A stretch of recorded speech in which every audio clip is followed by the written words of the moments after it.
ending to eternal အဆုံးမထာဝရသို့ဒီနည်းပြောရင်သင်္ခါရမှထာဝရသို့ဖြစ်ပါတယ်အဲ့တော့ကျွန်တော်တို့ကဒီခါလေးတည်ခြင်းဆိုတာကျွန်တော်ဘဝရဲ့အဆုံးသတ်လို့ထင်တတ်တယ်ဒါပေမဲ့ကိုရောကအဲ့ဒါကိုခြေဖြတ်ပြလိုက်တယ်သူတည်ပြတယ်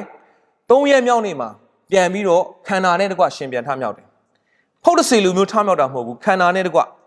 ရှင်ပြန်ထမြောက်တာဖြစ်တယ်အဲ့တော့သခင်ယေရှုကလူစားတိခံစဉ်ချိန်မှာလဲတည်ပြီးတော့တင်းချိုင်းတွင်ထဲမှာ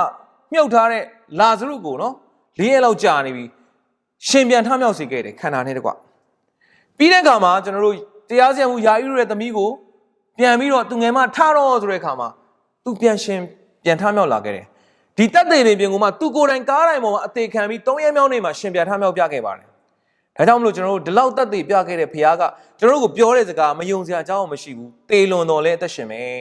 ကျွန်တော်တို့ဒီမှာလောကမှာမျက်စိမိတ်ပြီးအိပ်ပျော်သွားပြီးမျက်စိပြန်ဖွင့်တဲ့ချိန်မှာခရစ်တော်ဘုရားကိုကျွန်တော်မြင်ရမယ်ကောင်းကင်ဘုံမှာကျွန်တော်တို့ထာဝရအသက်ရှင်ရမယ်ဒါကြောင့်မလို့ကျွန်တော်တို့ဟာ eternal ကိုသွားနေတာဖြစ်တယ်ဒါကြောင့်မလို့ကျွန်တော်တို့အဆုံးလို့ထင်တဲ့အရာအဆုံးမဟုတ်ပါဘူး ending to eternal အဆုံးမထာဝရသို့ပြောင်းလဲပေးနိုင်တော့ဘုရားဖြစ်ပါတယ်